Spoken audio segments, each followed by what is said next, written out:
ಓಂ ಶ್ರೀ ಗಣೇಶಾಯ ನಮಃ. ಶ್ರೀ ಗುರುಭ್ಯೋ ನಮಃ.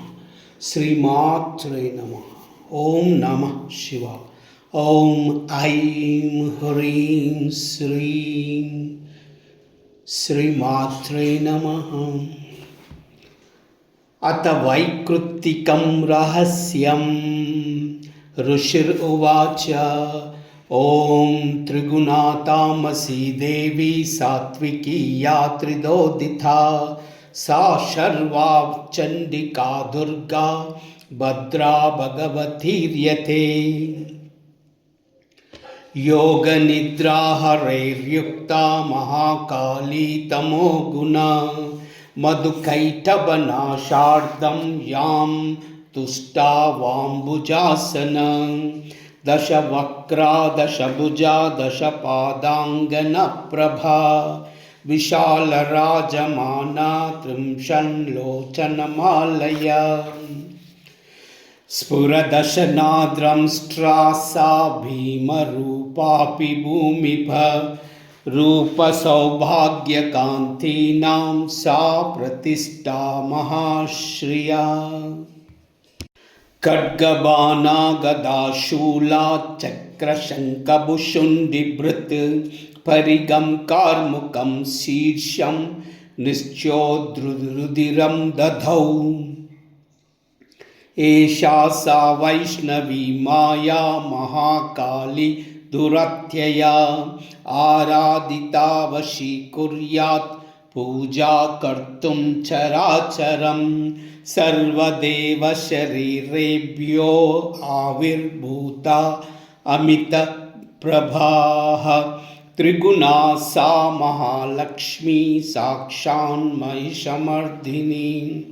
ಶ್ವೇತಾನನಾ ನೀಲಭುಜಾ ಸುಶ್ವೇತಸ್ತನಮಂಡಲಾ ರಕ್ತಮದ್ಯಾ ರಕ್ತಪಾದಾ ನೀಲಜಂಘೋ ಉನ್ಮನ್ಮಧಾ.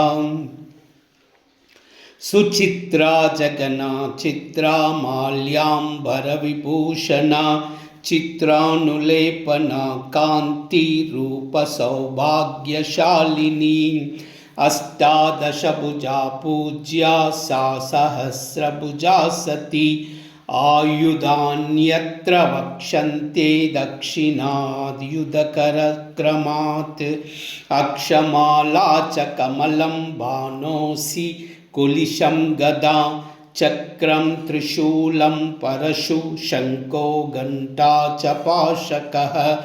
ಶಕ್ತಿದಂಡಶ್ಚರ್ಮಚಾಪಂ ಪಾನಪಾತ್ರಂ ಕಮಂಡಲು ಅಲಂಕೃತಭುಜಾಮೇಭಿರ್ ಆಯುಧೈರ್ಕಮಲಾಸನಂ. ಸರ್ವದೇವ ಮಹಿಷೀಷಾಂ ಮಹಾಲಕ್ಷ್ಮೀಮಿಮಾಂ ನೃಪ ಪೂಜಯೇತ್ ಸರ್ವಲೋಕಾನಾಂ ಸ ದೇವಾನಾಂ ಪ್ರಭು ಭವೇತ್. ಗೌರೀ ದೇಹಾತ್ ಸಮುದ್ಭೂತಾ ಯಾ ಸತ್ವೈಕಗುಣಾಶ್ರಯಾಃ ಸಾಕ್ಷಾತ್ ಸರಸ್ವತಿ ಪ್ರೋಕ್ತಾ ಶುಂಭಾಸುರನಿಬರ್ಹಿಣಿ. ದದೌ ಚಾಷ್ಟಭುಜಾ ಬಾಣಮುಸಲೆ ಶೂಲಶಕ್ರಭೃತ್ ಶಂಖಂ ಘಂಟಾಂ ಲಾಂಗಲಾಂಛಂ ಕಾರ್ಮುಕಂ ವಸುಧಾಧಿಪ. ಏಷಾ ಸಂಪೂಜಿತಾ ಭಕ್ತ್ಯಾ ಸರ್ವಜ್ಞತ್ವಂ ಪ್ರಯಚ್ಛತಿ. ನಿಶುಂಭಮದನಿ ದೇವಿ ಶುಂಭಾಸುರನಿಬರ್ಹಿಣಿ. ಇತ್ಯುಕ್ತಾನಿ ಸ್ವರೂಪಾಣಿ ಮೂರ್ತೀನಾಂ ತವ ಪಾರ್ಥಿವ. ಉಪಾಸನಂ ಜಗನ್ಮಾತಾ ಪೃಥಗಾಸಂ ನಿಶಾಮಯ. ಮಹಾಲಕ್ಷ್ಮೀರ್ಯದಾ ಪೂಜ್ಯಾ ಮಹಾಕಾಳಿ ಸರಸ್ವತಿ. ದಕ್ಷಿಣೋತ್ತರಯೋ ಪೂಜ್ಯೆ ಪೃಷ್ಠತೋ ಮಿಥುನತ್ರಯಂ. ವಿರಿಂಚೀಶ್ವರಯಾ ಮಧ್ಯೆ ರುದ್ರೋ ಗೌರ್ಯಾ ಚ ದಕ್ಷಿಣೆ. ವಾಮೇ ಲಕ್ಷ್ಮ್ಯಾ ಋಷಿಕೇಶಃ ಪುರತೋ ದೇವತಾತ್ರಯಂ. ಅಷ್ಟಾದಶಭುಜಾ ಮಧ್ಯೆ ವಾಮೇ ಚಾಸ್ಯಾ ದಶಾನನ. ದಕ್ಷಿಣೆ ಅಷ್ಟಭುಜಾ ಲಕ್ಷ್ಮೀರ್ಮಹತೀತಿ ಸಮರ್ಚಯೇತ್.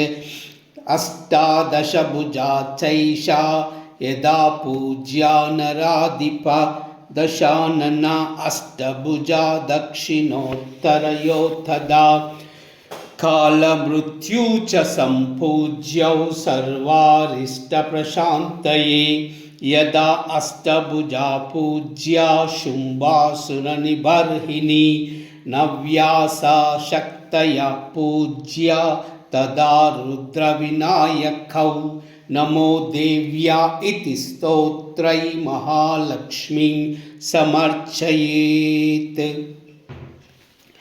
अवतारत्रयार्चायां स्तोत्रमन्त्रा तदाश्रयः अष्टादशभुजा चैषा पूज्या महिषमर्दिनी महालक्ष्मीर्महाकाली सैव प्रोक्ता सरस्वती ईश्वरीं पुण्यपापानां सर्वलोकमहेश्वरी महिषान्तकरी येन पूजिता सा जगत्प्रभुः पूजये जगतां धात्रीं चण्डिकां भक्तवत्सलाम् अर्घ्यादिभिरलङ्कारैः गन्धपुष्पैः तदाक्षतैः धूपैर्दीपैश्च नैवेद्यैः नानाभक्षसमन्वितैः रुधिराक्तेन बलिना मांसेन सुरया नृप बलिमांसादिपूजेयं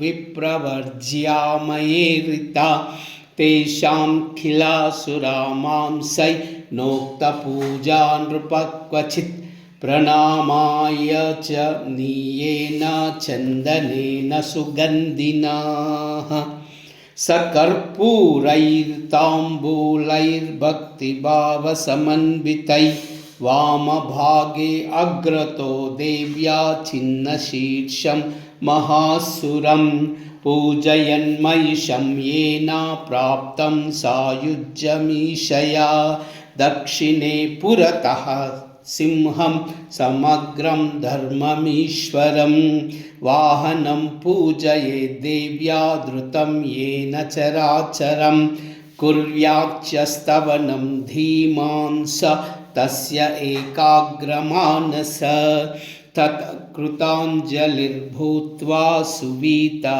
चरितैरिमैः एकेन वा मध्यमेन नैकेनेतरयोरिहा चरितार्थं तु न जपन् छिद्रमवाप्नुयात् प्रदक्षिणा नमस्कारान् कृत्वा मूर्धीकृताञ्जलिः क्षमापये जगद्धात्रीं मुहुर्मुहुरतन्द्रितः प्रतिश्लोकं च जुहुयात् पायसं तिलसर्पिताः जुहुयात् स्तोत्रमन्त्रैर्वा चण्डिकाया शुभं हविः भूयो नामपदैर्देवीं पूजयेत् सुसमाहिताः प्रयतः प्राञ्जलिप्रहाप्रम्यारोप्या चात्मनि सुचिरं भावयेदीशां चण्डिकां तस्मयो भवेत् एवं यः पूजयेत् भक्त्या प्रत्यहं परमेश्वरीं भुक्त्वा भोगान् यदा कामं देवी सायुज्यमाप्नुयात् येन पूजयेत् नित्यं चण्डिकां भक्तवत्सलां भस्मीकृत्यास्य पुण्यानि निर्दहेत् परमेश्वरी तस्मात् पूजय भूपाला सर्वलोकमहेश्वरीं यदोक्तेन विधानेन चण्डिकां सुखमाप्यसि इति वैकृत्तिकं रहस्यम्। ॐ